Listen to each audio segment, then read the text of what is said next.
Você precisa se amar. Todos dizem isso, com a convicção histérica de quem encontrou um segredo milenar. Ame-se primeiro, ame-se sempre, ame-se mais. É quase uma nova religião.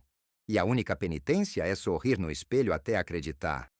Mas me diga honestamente, funciona? Você se sente mais inteiro depois de repetir "eu sou suficiente" pela quinta vez? Ou só mais cansado de fingir que acredita? Porque autoestima, ao contrário do que os reels motivacionais prometeram, não é uma fonte infinita de luz interior. É mais como um Wi-Fi instável. Às vezes pega, às vezes cai. E a verdade incômoda é que ela não mora dentro de você, mas nas histórias que você conta sobre si mesmo. E pior, nas histórias que os outros deixam você contar.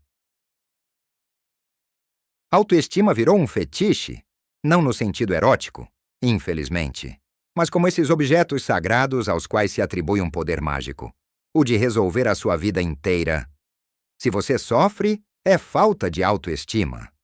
Se seu relacionamento fracassa, autoestima.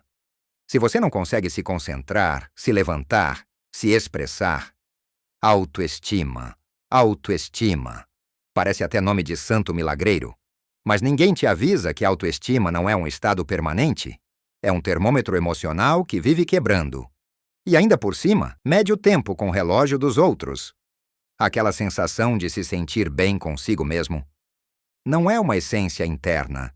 É um reflexo condicionado. George Cooley já dizia isso no século XIX, chamando de espelho do self. Você aprende quem é, se olhando no reflexo que o outro te devolve. E às vezes, o espelho alheio é de parque de diversões, distorcido, cínico, cruel.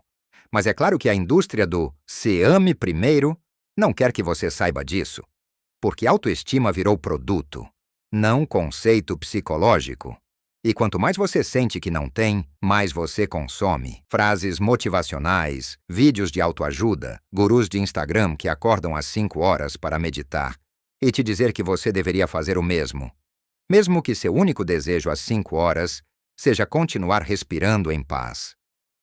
Mas vamos deixar algo claro desde já. Você não está quebrado porque não se ama o suficiente. Talvez esteja só exausto de fingir que se ama o tempo todo. Se a autoestima fosse uma entidade estável, bastava instalá-la com um update e pronto. Você se amaria para sempre, tipo software de autoconfiança 2.0. Mas o problema é mais profundo e mais fascinante. É que o você que tenta se amar talvez nem exista como você pensa. Segundo Antônio Damasio, aquele simpático neurocientista que joga xadrez com o Descartes no café da manhã, o eu é um processo, uma narrativa orgânica feita de impulsos viscerais, memórias emocionais e estados corporais em looping. Você não é uma entidade sólida, mas um teatro em cartaz com atores improvisando o tempo todo. E a autoestima? É só a crítica do jornal local dizendo se a peça foi boa ou não naquela noite. Aliás, já reparou que sua autoestima oscila com o nível de glicose, com o número de curtidas ou com aquele e-mail que começa com prezado? Claro que sim. Porque o cérebro, esse roteirista emocional cheio de truques, adora criar coerência onde só há caos. E se for preciso, ele inventa um personagem autocentrado que jura que está no controle. Spoiler, não está. Benjamin Libet, por exemplo, já mostrou que o cérebro toma decisões antes mesmo de você ter consciência delas. Ou seja, você só recebe a notificação. E aí vem a ironia suprema. Você tenta ter autoestima com base em decisões que seu cérebro já tomou por você e às vezes contra você. No fim das contas, o você que quer se amar é uma versão condensada de neurotransmissores, lembranças editadas e expectativas culturais. Amar isso é possível? Talvez, mas só se você aceitar que esse eu não é um castelo, é mais um castelo de areia em reforma permanente. Existe uma coisa que a maioria das pessoas não percebe. O seu sofrimento pode ser lucrativo, e o mercado da autoestima entendeu isso antes de você terminar a primeira frase do seu diário de gratidão. Vivemos na era do amor próprio performático. É preciso se amar, mas com filtro, legenda, engajamento e hashtags do tipo sextou. Se você não publica, será que se ama de verdade? Mas não se preocupe, o mercado está aqui para ajudar. Tem aplicativo para monitorar seu humor, curso para desbloquear sua confiança em 7 dias e perfume com feromônio emocional. Quer um plano de autoestima? Tem assinatura mensal. Quer se sentir suficiente? Tem coach, e-book, infoproduto e mantra gravado em 8D com som de baleia. A autoestima, que deveria ser uma experiência íntima, virou produto escalável. E quanto mais frágil você se sente, mais forte é a propaganda. Você não está triste, você está com autoestima baixa. E temos exatamente o que você precisa, em 10 vezes sem juros. Byung-Chul Han já avisava. Vivemos numa sociedade da performance, onde até a subjetividade é medida em produtividade emocional.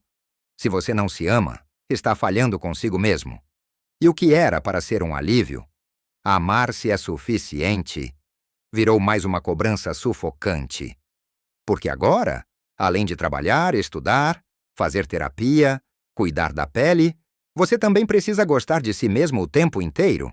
E caso não consiga, adivinha? Tem mais um curso esperando por você. Depois de tudo isso, talvez você esteja se perguntando: tá, e agora? Eu me odeio com argumentos. Calma. O ponto aqui nunca foi dizer que autoestima é inútil. É só lembrar que ela não é constante, nem obrigatória, e muito menos mercadoria de prateleira emocional. Talvez você não precise se amar em tempo integral. Talvez seja suficiente se suportar com dignidade, como quem divide apartamento com alguém excêntrico, mas que paga as contas em dia. Porque o amor próprio vendido por aí é radical demais.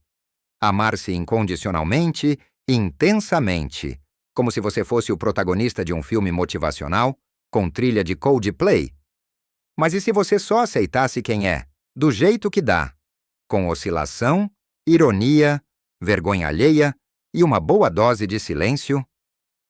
A saída talvez seja menos espiritual do que parece.